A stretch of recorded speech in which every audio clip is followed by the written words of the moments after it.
Sure. Okay. Hello, Yes. y'all. Hello, everybody. This is a special episode of Into the Abyss, and it's October 9th, 2020, and we're here with Brian Neal, a stunt man for Lovecraft Country, which is a really good show. So, I am Andrea. We have Leslie that way, Yeah. and we're also joined by Brandon. And Hello. we're looking forward to an exciting cast, to try to use a punny word. But how's everyone doing this evening? Andrew, that was a very impressive intro. And Thank you've you. got the style of a seasoned MC, and we very much appreciate it. I It's been appreciate you appreciating it. hell yeah. It's been a very busy day. So I know Leslie's been really looking forward to this, like practically the whole week.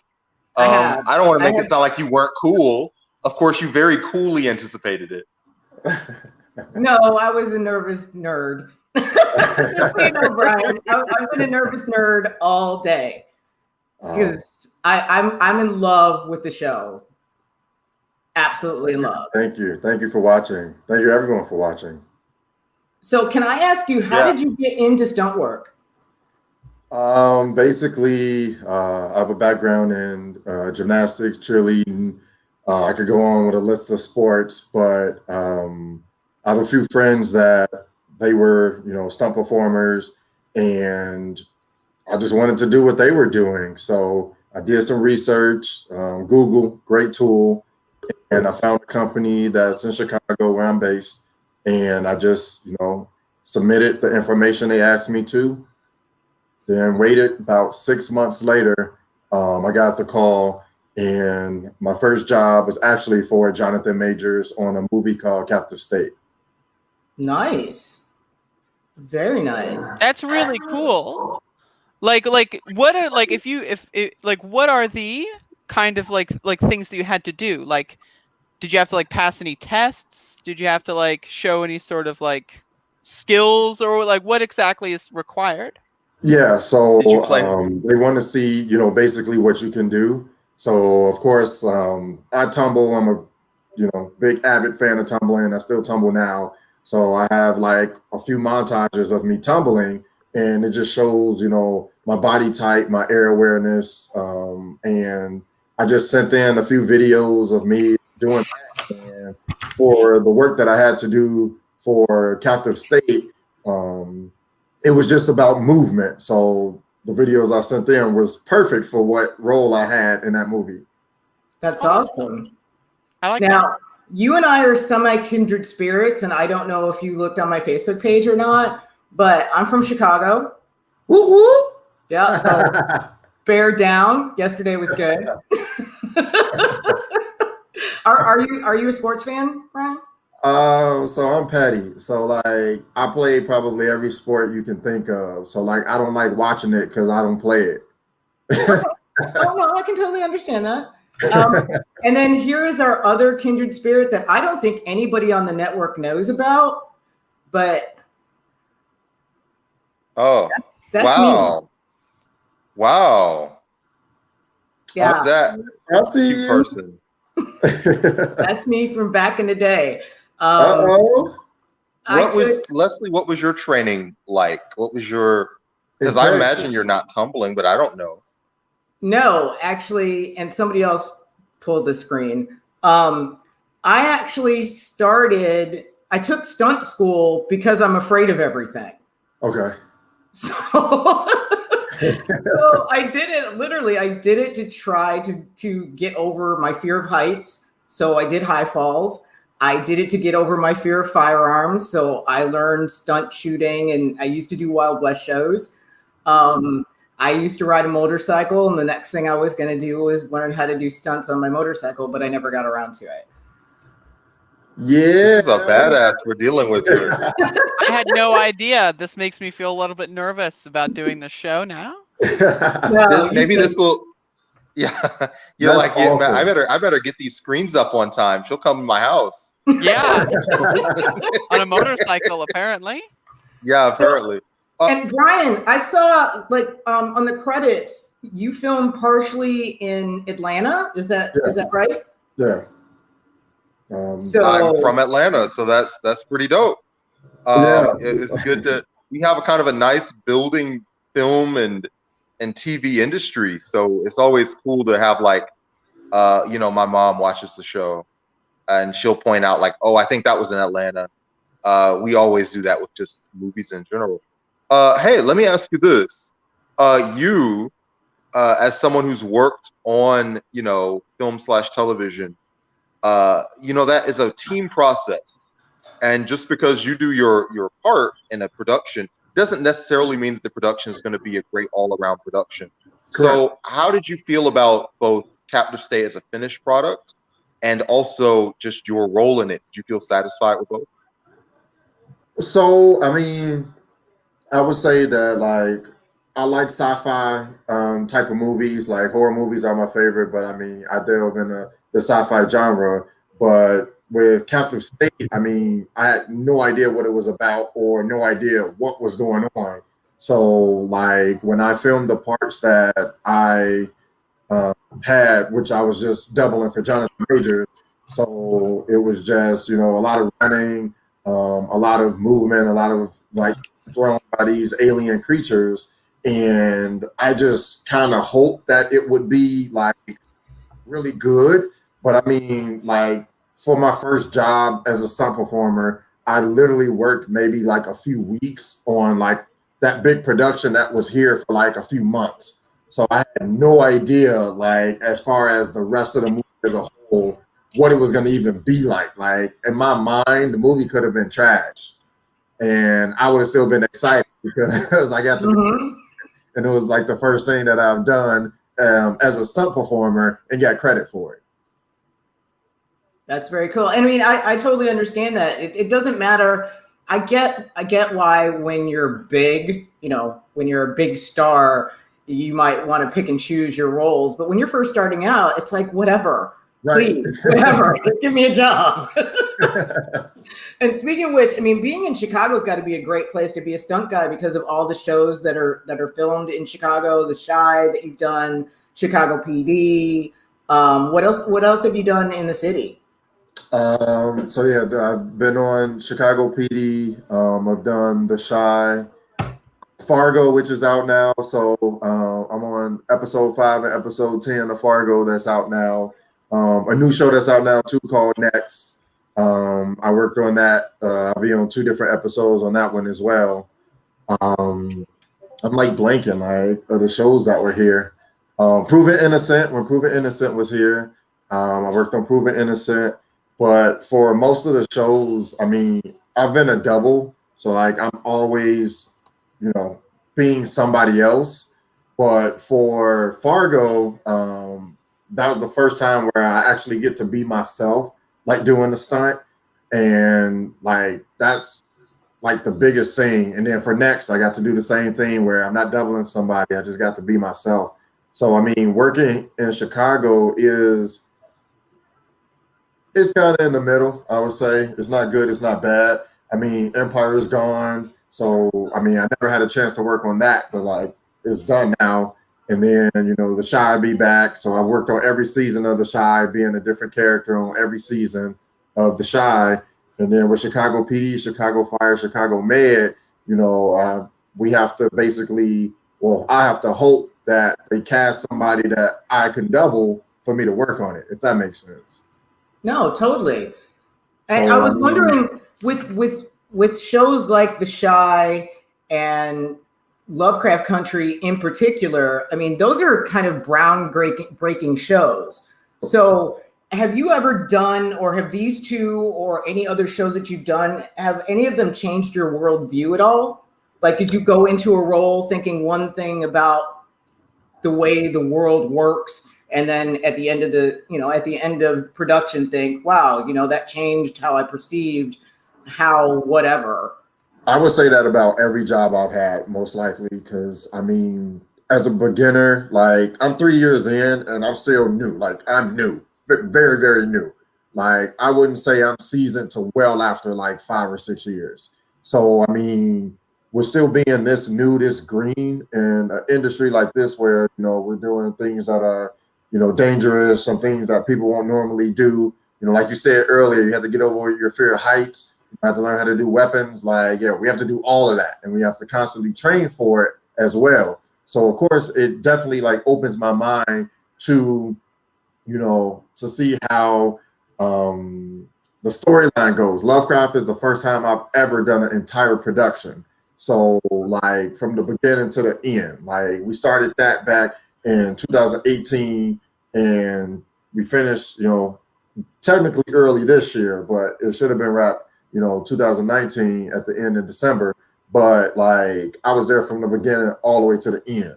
As for like the Shy, you know, I'm on that one episode. I worked that one day. You know, I might have worked 2 days, but like I have no idea for the other 9 or 10 episodes, you know, what's going on, what's happening. So with Lovecraft was very interesting because I got to be there for like all the behind the scenes things. Like we filmed multiple things at once. And like if, you know, I'm in the trailer, I'm not doing nothing, well, I'm about to go walk on set and see what they doing. So I want to see, you know, what other parts are, you know, are going on with the show that I'm not doing, or rather Jonathan's not even in, and just to see if I can figure out what's happening with the show. So it's a huge like change in my mind for like how things work, how things are run. You know, I mean, before I did stunts, like I did acting, I did modeling. So I mean, I saw, you know, the little pieces of it, but I never got to really focus on like all the behind the scenes stuff. Like I used to talk to the camera operators, talk to the sound guys. I would talk to the crew. Like, all right, how long did it take you to build this set? Like, who's in charge? Like, who had this idea for this set for y'all to build this here? Why can't we go to the actual location? Why are we in studio? Like, so many questions, so many like things that I would have never thought of prior that I've had answered, which just makes the whole production just so cool. And not even specifically for Lovecraft, just all productions to me. That's awesome. And for anybody who's just joining, our guest tonight is Brian Neal. He is the stunt double to Jonathan Majors, who plays Atticus or Tick on Lovecraft Country. So there was something I really wanted to know if I'm the only one who does it. The first person you make friends with on a movie set is, what's your answer? What's my answer? Uh-huh. The first person I make friends with on a movie set is my actor. No, craft services, dude. You want to get you gotta make friends with craft services. His boy's about to go do Marvel, bro. You need to get that. Needs to be your friendship. Craft services comes and goes. So this is actually funny. So back from like my cheerleading days, my gymnastic days, like I can't eat before I perform. Like it might be just anxiety or something, but like it just make me uncomfortable.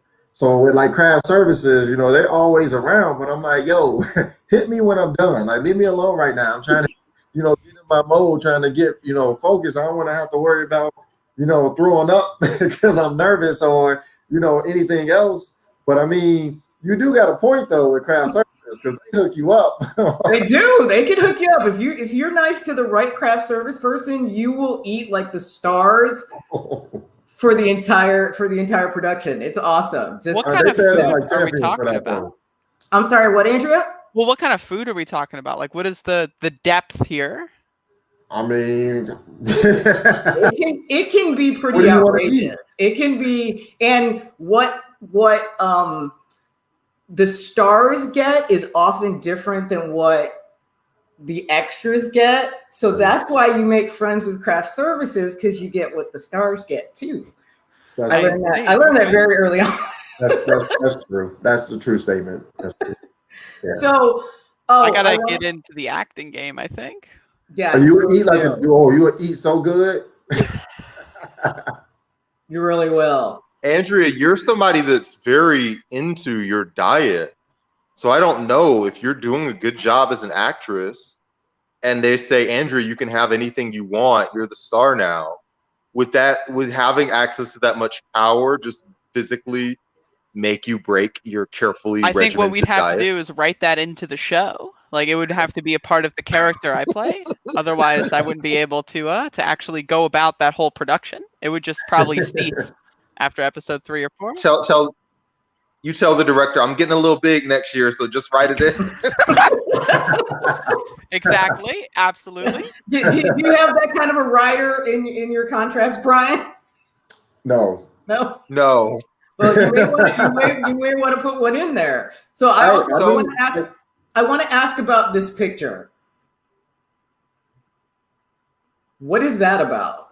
What is happening? What is happening?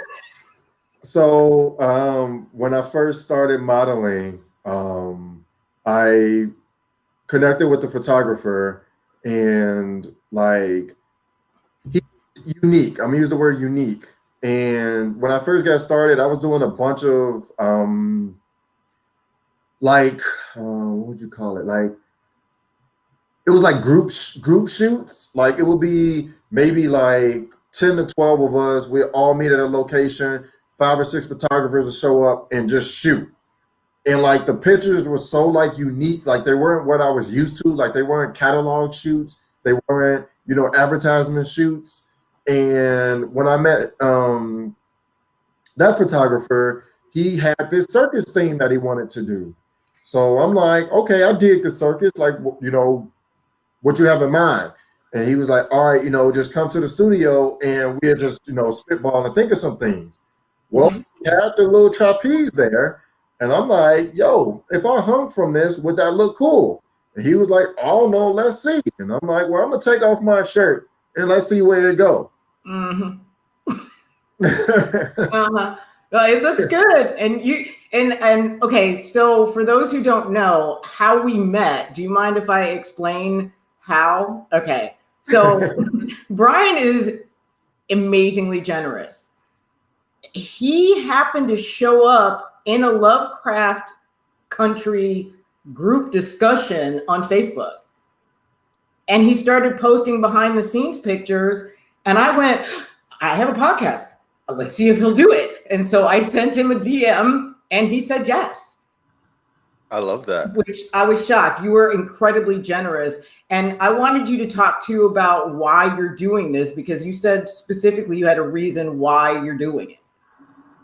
So, like, my biggest thing has always been, I'm not like, I have the Instagram, I have the Twitter. And I mean, if you look at my accounts, like, I don't really follow that many, big A-listers or anything of that sort. I mean, I have my select few that I do, but I mean, like, I'm not on there liking everything that they write. I'm not on there commenting on everything that they write, because I know they don't respond to everybody. Like, what I've been noticing, what I've been seeing is, they respond to people like them. Like, A-listers respond to A-listers, and sometimes not even that. Like, if you're not in their circle, it might not, catch their eye, but 9 out of 10 times, if you got one of those little check marks and stars, you're gonna get a response. Now, everybody's not like that. Some people do take time to respond, but they don't respond to everybody.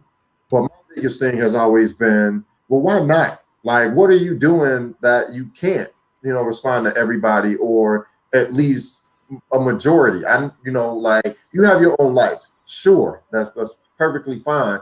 But I mean, also, responding to your fans, that could make somebody's day. That could make somebody like happy. Somebody could be doing, terrible in the week, and they post a picture and they just like, oh my God, I like your hair. And they write back, oh my God, thank you. And they just like, oh, shit, I just made a comment and they responded like, fuck, like, okay, my day ain't that bad no more. My week's not that bad no more.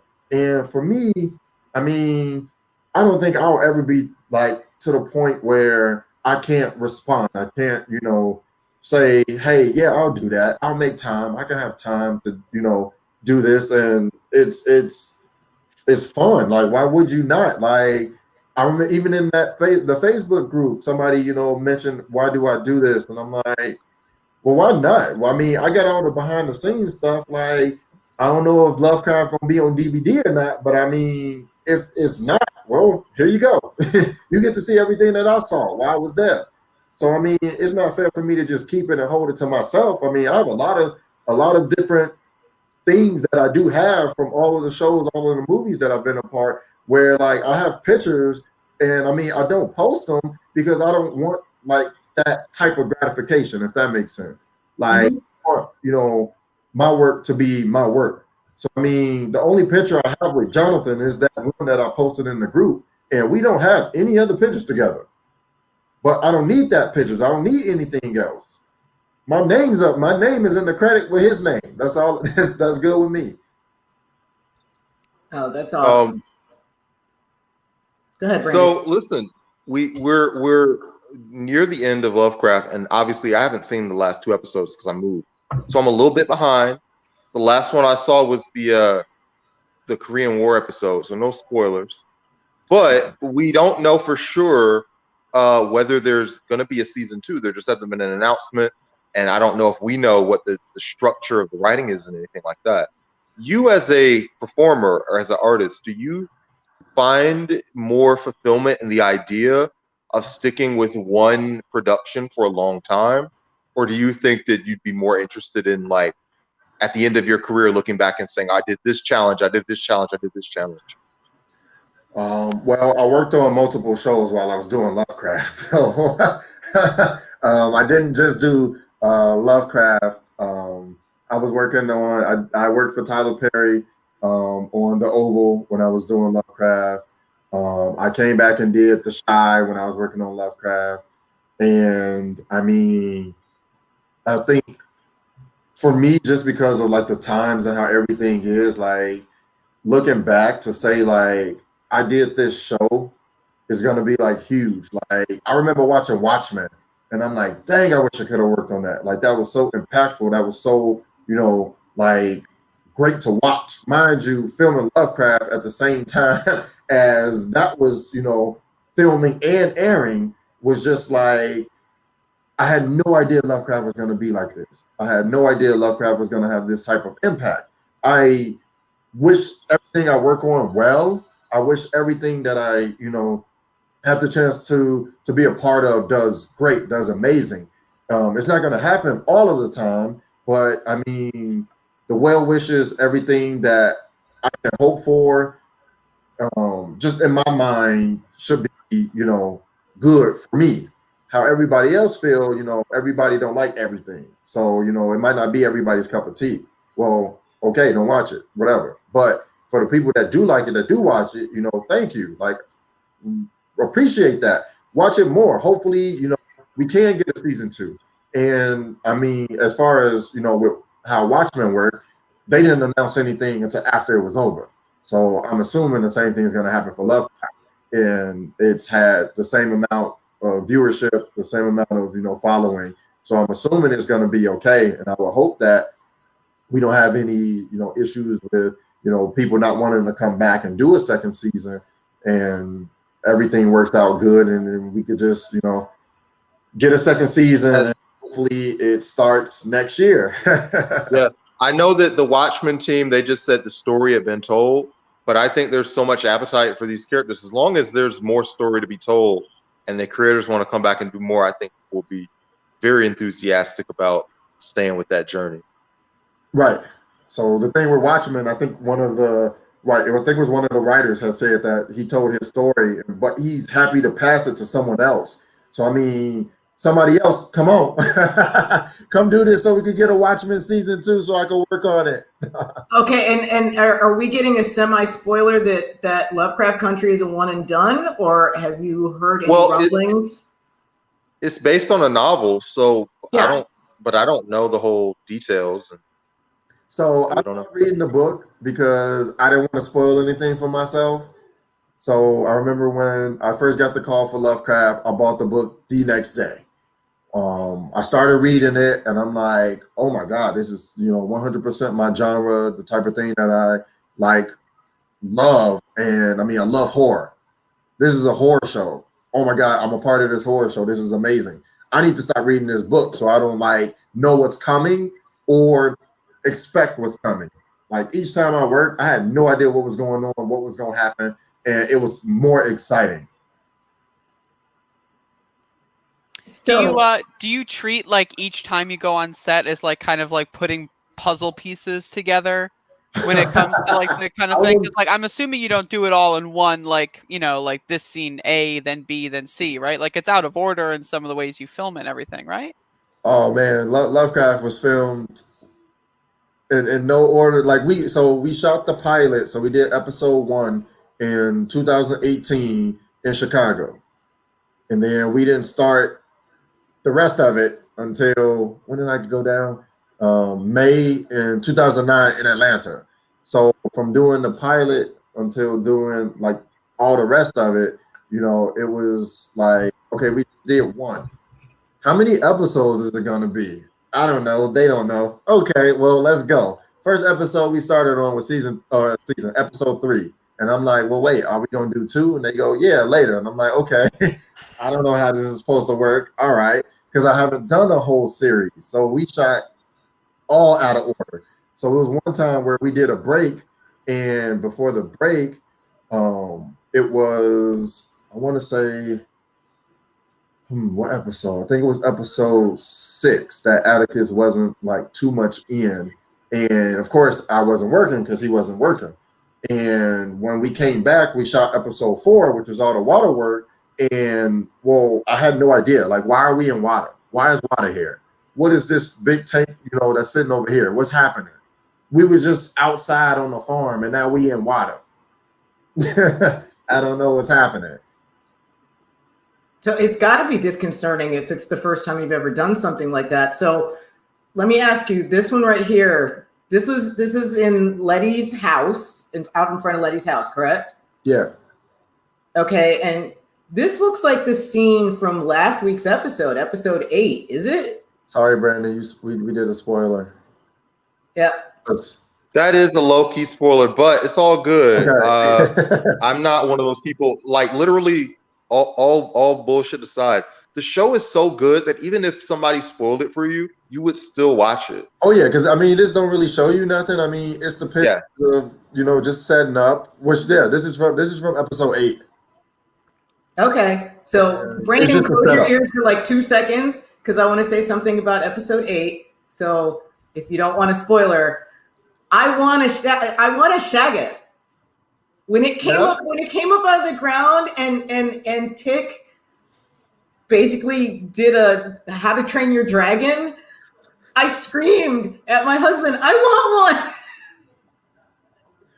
You know what was funny was watching that episode, I like totally forgot like that's what, you know, was supposed to happen, because of course while we on this street, well, they're not there.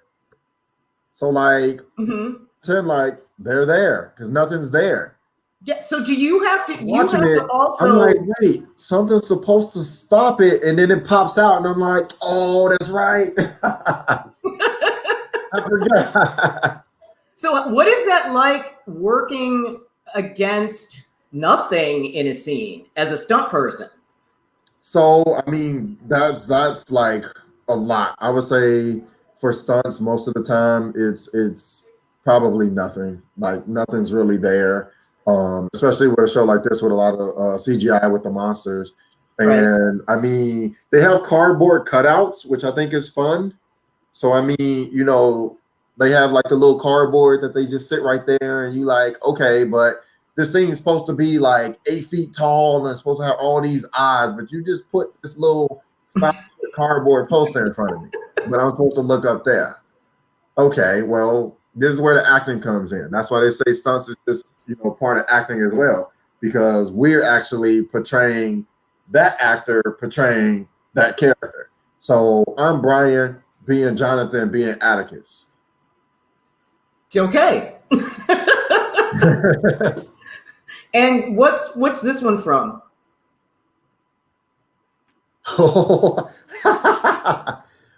Episode 1. That was the lovely overnights we did in the woods for the scene where the cops take them into the woods, and they're basically are planning to kill them, but the, you know, lovely Shogas, Christina Shogas, come up and basically kind of save the day, and we run from it. So this was right after we got sprayed in the face with fake blood to simulate when the officer got eaten.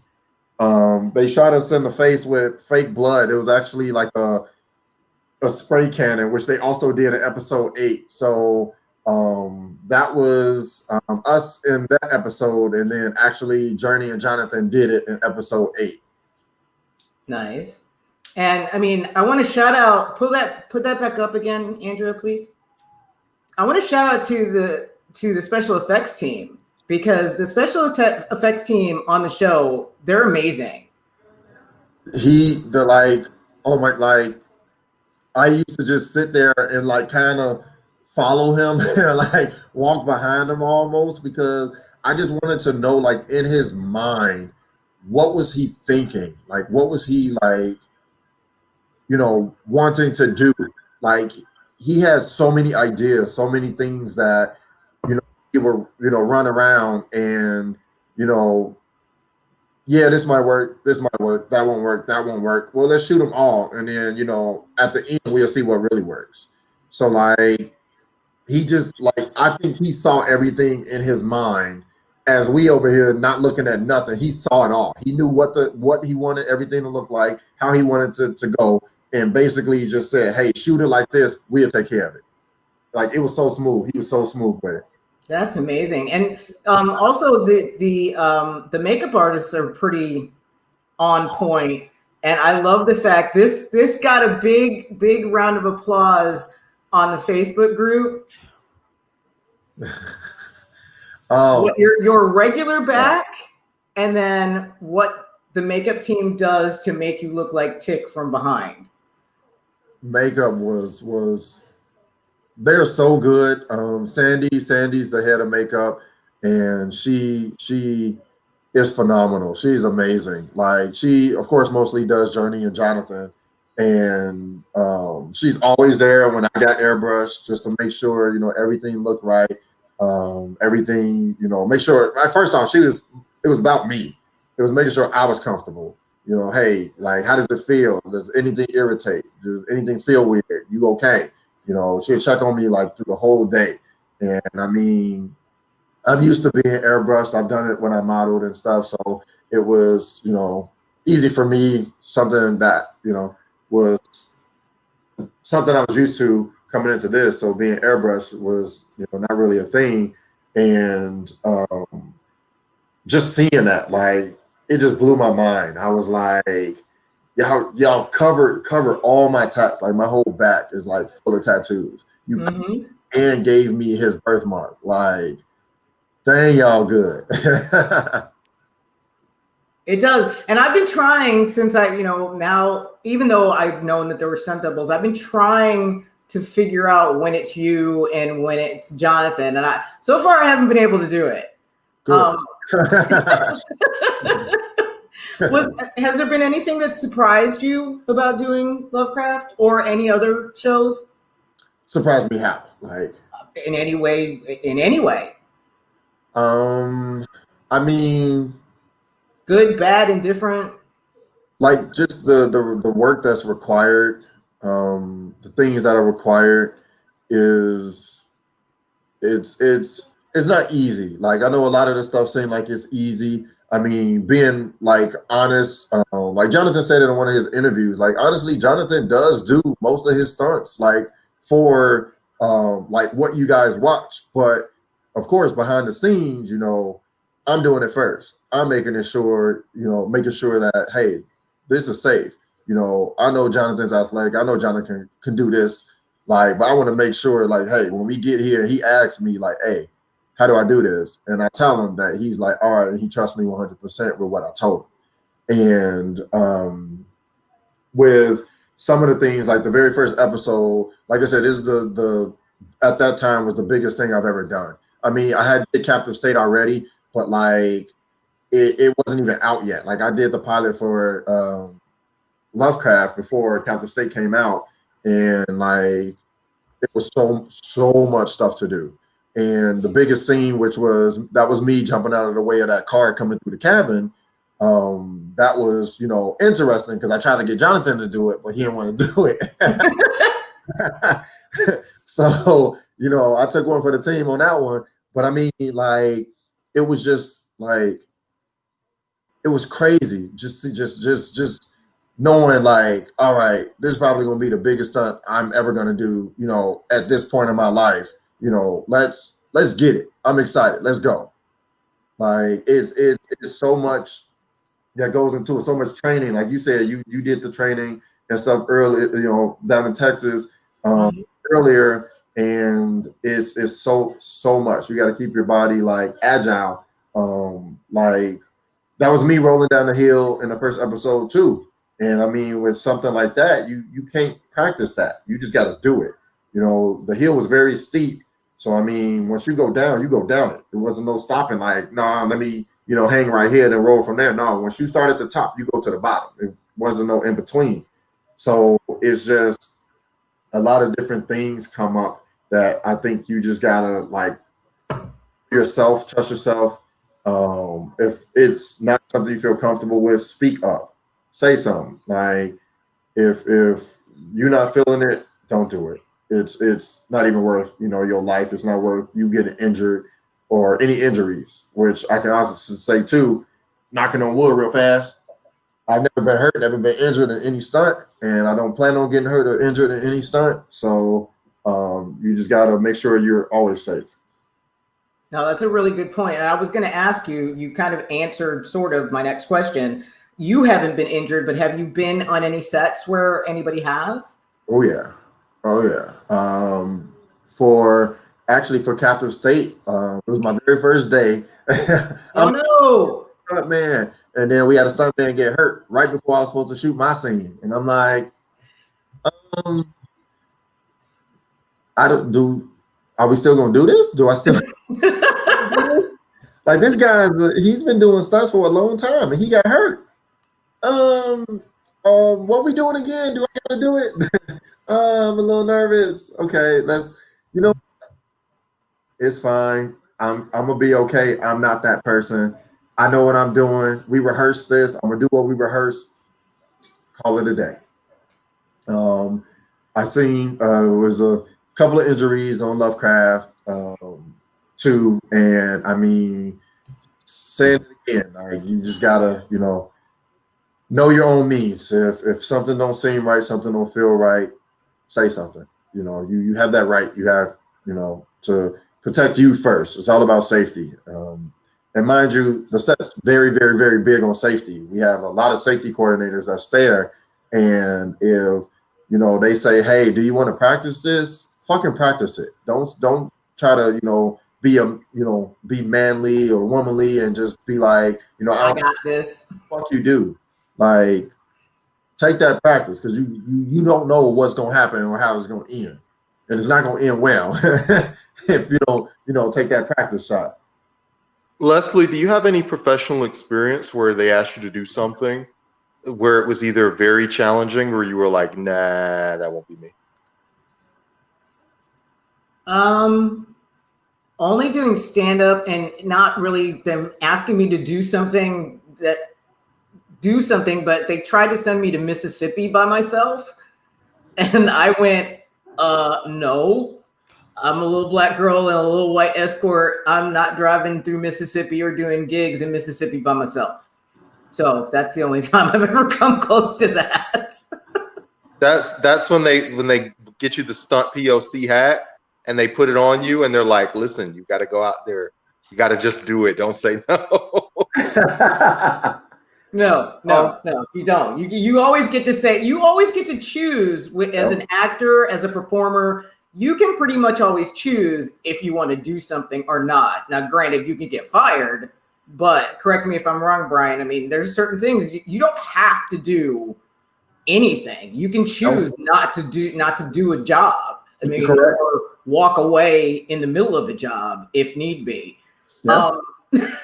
I mean, you got to protect yourself. But I want to be in protecting yourself and what you're doing and being so gracious to your fans. Do you worry? Because I've seen the women coming at you on Facebook. And and I'm sure your fiance is not thrilled about that. So how do you handle that?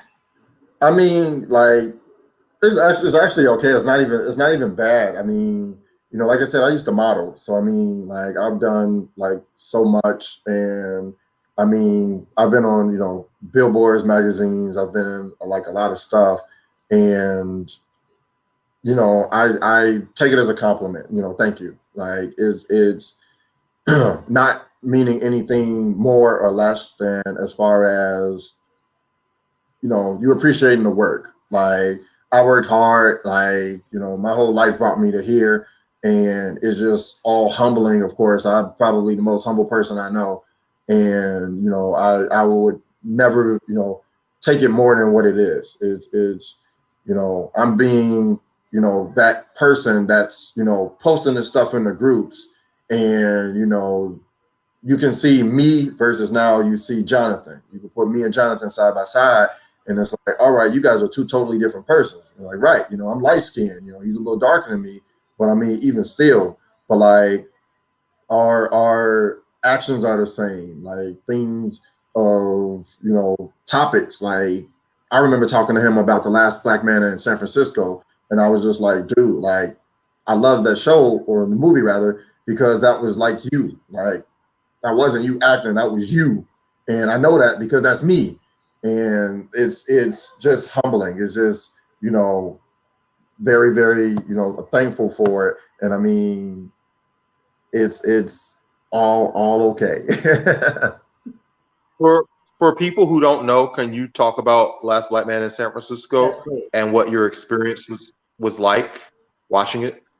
So basically, Last Black Man in San Francisco is basically about a guy who is kind of trying to, I guess, inherit the house.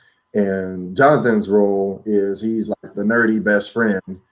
And I mean, like, watching it, for me, being 100% honest, was just mostly watching Jonathan because that's my work. You know, he's my actor, and I watch him to learn. So knowing that, you know, we're going to be doing Lovecraft, I'm just watching everything that he does so I can mimic everything he does if I need to, if I have to. You know, how does he act in this? How does he react in that? Which is mostly why I watched The Last Black Man in San Francisco. But I actually really love the movie because it was very unique to me. It won awards because it should have, and it is just something that you don't see as far as like big cinematic things. Like, it was an independent thing, and it did very well. And I mean, if you haven't seen it, y'all need to go. Y'all need to watch it. Like, it's awesome. I actually haven't seen it, so that's going to be my next project, I think. But yeah, Jonathan is he's a whole different character from what y'all see in Lovecraft versus Last Black Man in San Francisco. Yeah, see, I got turned on to him in The Five Bloods. Okay. Which is a completely different character than Tick. Yep. On Lovecraft. And what's really funny is Tick being a war veteran in Lovecraft, and then if you watch The Five Bloods and him hanging out with a couple of Korean war veterans or Vietnam war veterans, yep. The contrast is really great. So if you haven't seen that and you have watched Lovecraft Country, I would recommend The Five Bloods. It's really good. Is that a show or a movie? It's a movie on Netflix. Okay. And with that said, Brian, what are you watching now? Oh, what am I watching right now? Well, I'm watching a lot. Watching Lovecraft Country, of course. I'm watching Fargo. I'm watching Next. I'm just watching everything I worked on. So, I'm not one of those people. But boosting your ratings, I get it.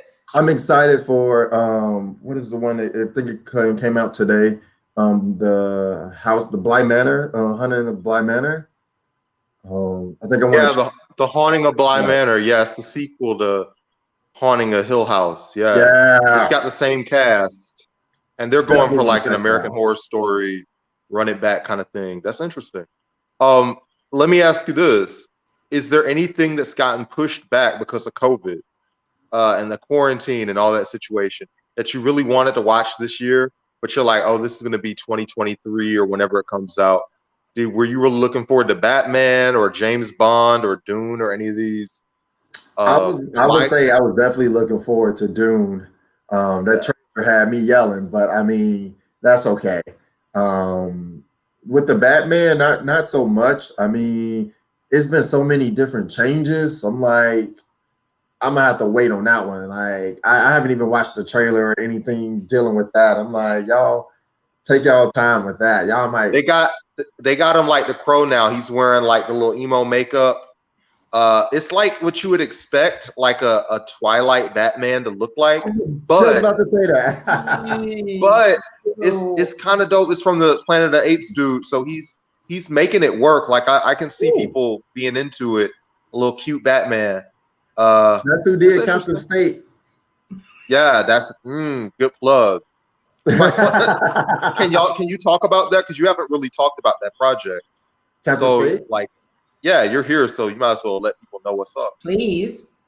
Oh, so Captain State, it had Jonathan Majors, John Goodman, Vera, I cannot pronounce her last name, Vera Farmiga. I think that's how you say it. It was basically a futuristic dystopia where aliens took over Chicago, and it's a resistance basically fighting back. It's I would say it's a little slow to start, but it does definitely pick up when Jonathan comes in. So yeah, I would say he had majority of the action stuff in there, which is me. But he did a few things on his own too in that movie. And the movie, I think it did okay. It came out it came out right after Captain Marvel, and I was like, well, that wasn't a good thing there. We're not going to be able to get people to watch us because, I'm going to go see Captain Marvel too. Dang, but Captain State, pretty not too bad. If you into sci-fi, you into aliens, that's the movie for you. Awesome. Has COVID kind of put a kibosh on your work, or have you stayed busy? So of course, when everything first got shut down, I was hoping to be going down to work on The Harder They Fall, but I never got the call. So was kind of just, pushing that aside, just, going back to training, getting ready for, whatever will come next. But then everything stopped. So some things got pushed back, some things just got canceled. So when we heard talks of things starting back up, I think actually LA did first, but they got shut down right away because there was no restrictions, no plans. So they got, turned down right away. Then I heard Atlanta was probably going to start back. But when Chicago started back with Fargo, we only had 2 episodes left to film.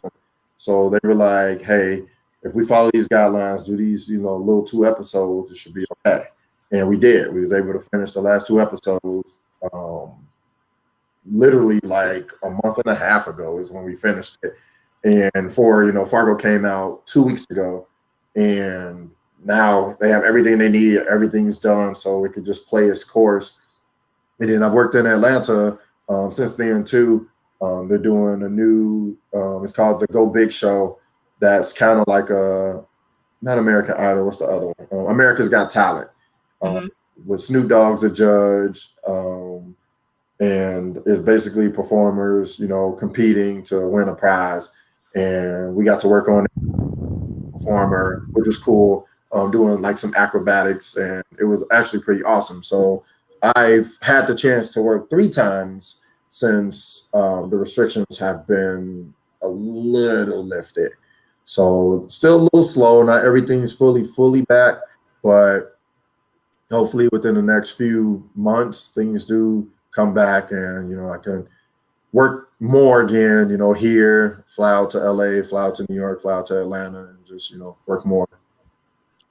Hey, Leslie, if you don't mind, we've got some questions from the audience. Yeah. And I thought that a couple of them were interesting. So, how do you feel about getting call sheets the day of the call, just a few hours before?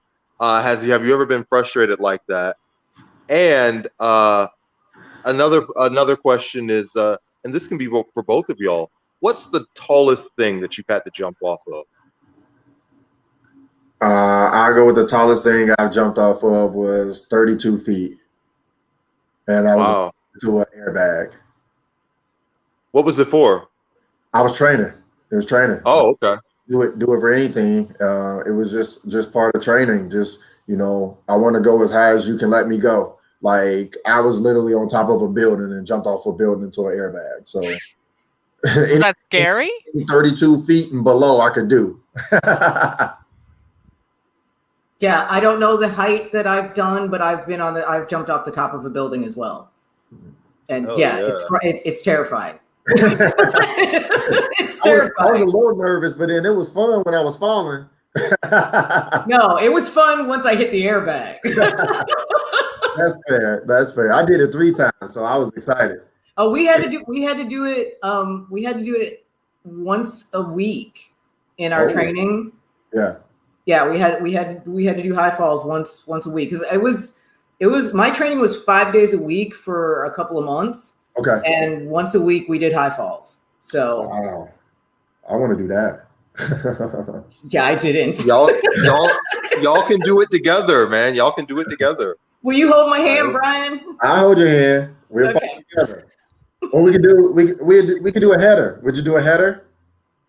No. I'm still okay. Here's the thing. I took stunt school to get over my fears and didn't. I'm still afraid of everything. For those that don't know, a header is falling down head first, and then you roll over to your back. No, thank you. No. Well, I'll try it, but we'll see how it goes. Yeah, I think Andrew and me are both in the profile of we'll try it for money. Whatever. Listen, Leslie, my cell phone battery. I'm sorry. My what? cell phone battery's at 2%. I'm sorry. And I've got to guess we're at 50. Brian, I loved being here, and I hope to see you as soon as possible. And hopefully we get to hang out again. And Leslie, you were a little nervous about this show going well. It's been awesome. It's been great. Brian, you don't understand. You can't see me from here down, but from here down, I'm hives. I broke out in hives. So I'm gonna step out. But my body is a professional and knew don't touch the face. There you go. You have to make sure that's really the only thing that matters here. Like, you don't even have to wear pants. You don't have to wear anything.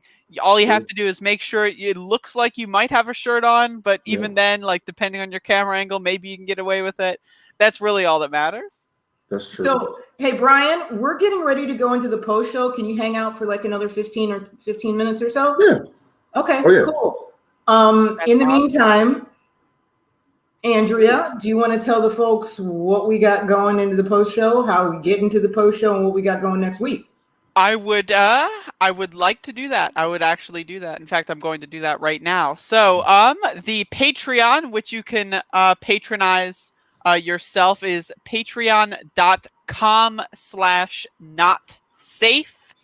That is the Not Safe for Wonks, Not Safe Media Empire, so to speak.